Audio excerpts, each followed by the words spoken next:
qui est notre propriété du cours.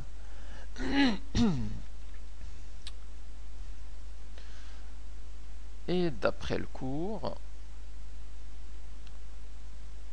les solutions de, alors je vais appeler cette équation 1, sont de 1 sont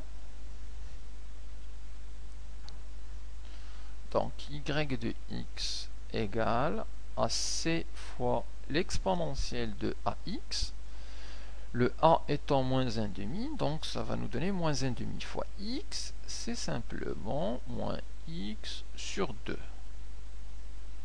plus, ou plutôt moins b sur a, donc le b c'est racine de 3 sur 4, donc racine de 3 sur 4 divisé par a qui est moins 1,5. Comme ça. Et on va simplifier cette fraction. C'est a sur b sur c sur d. Donc c'est a sur b fois d sur c.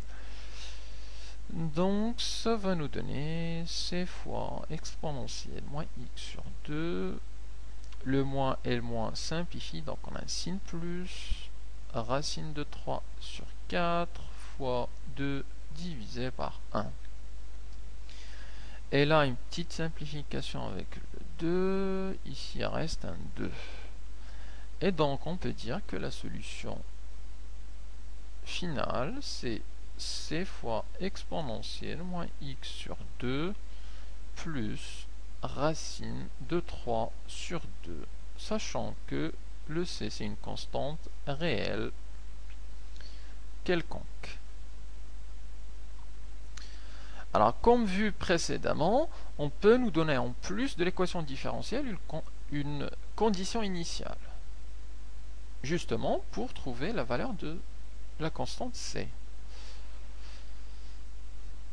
Alors, je vais en prendre une, comme vu précédemment.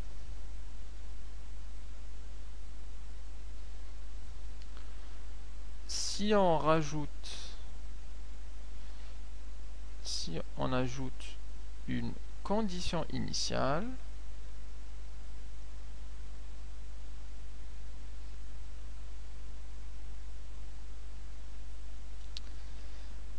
à l'équation différentielle, donc une.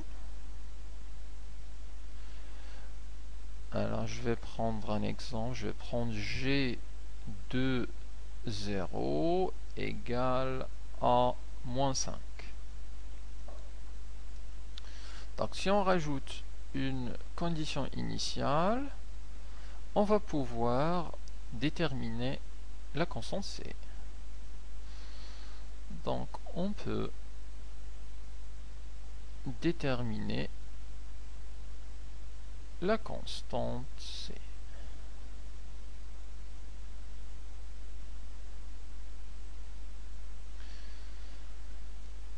Alors, on va procéder comme tout à l'heure. On va partir de G de 0 égale à moins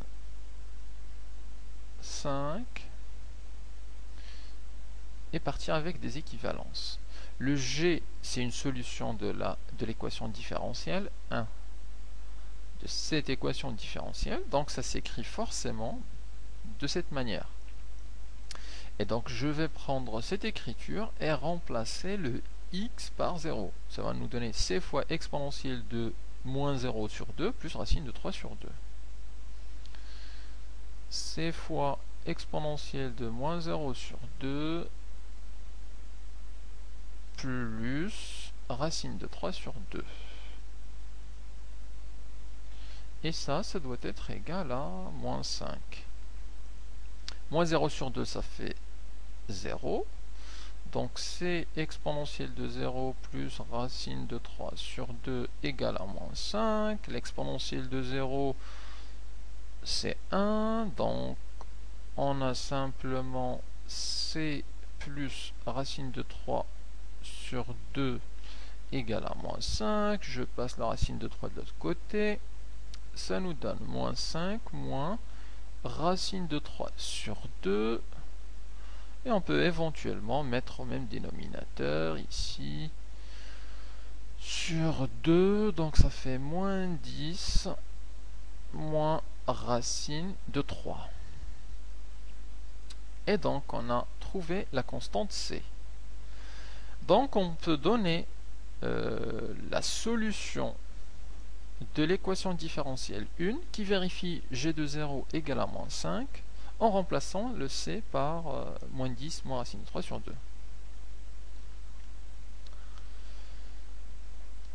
Donc, la solution, je peux dire qu'elle est unique. Solution unique de l'équation différentielle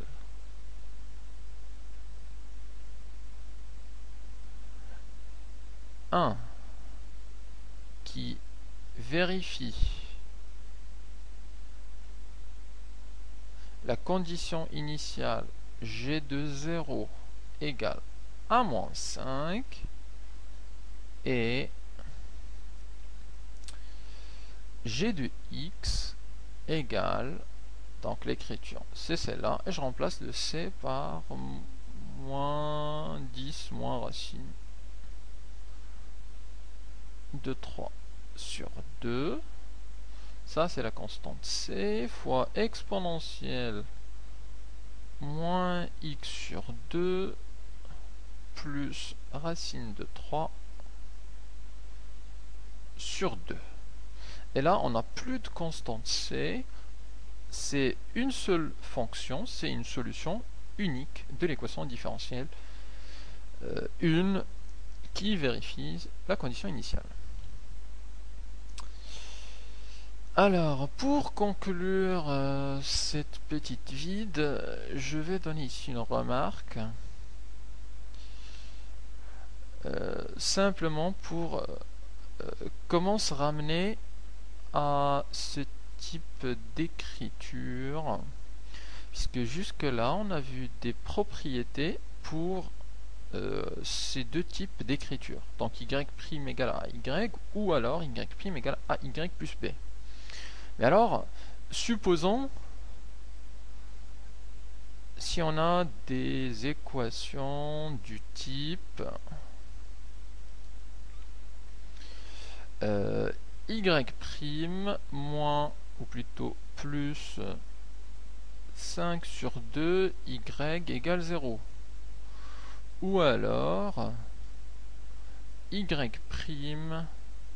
moins racine de 3y moins 1/5 égale 0. Alors, comment résoudre ce type d'équation? En fait, c'est assez simple.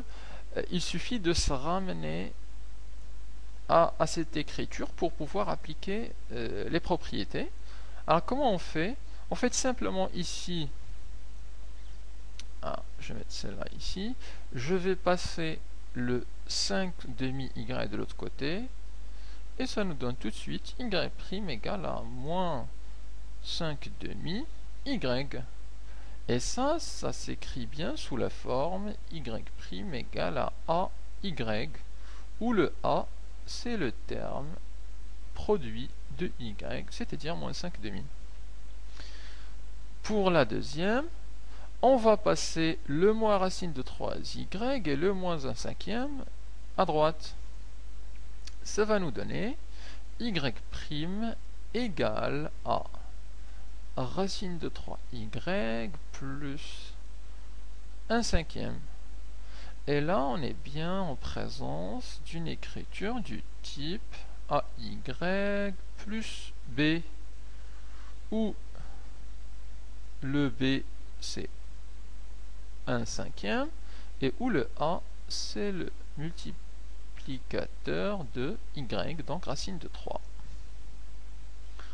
Et une fois ramené sous cette forme-là, donc on applique nos propriétés, et ça va très vite.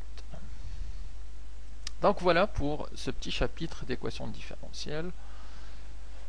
C'est rien de très compliqué, hein. On a deux propriétés à apprendre. La seule difficulté qui se pose, c'est pour les équations avec second membre, qui n'est pas une constante. Donc là, il faut travailler les exercices pour bien saisir ce qui se passe.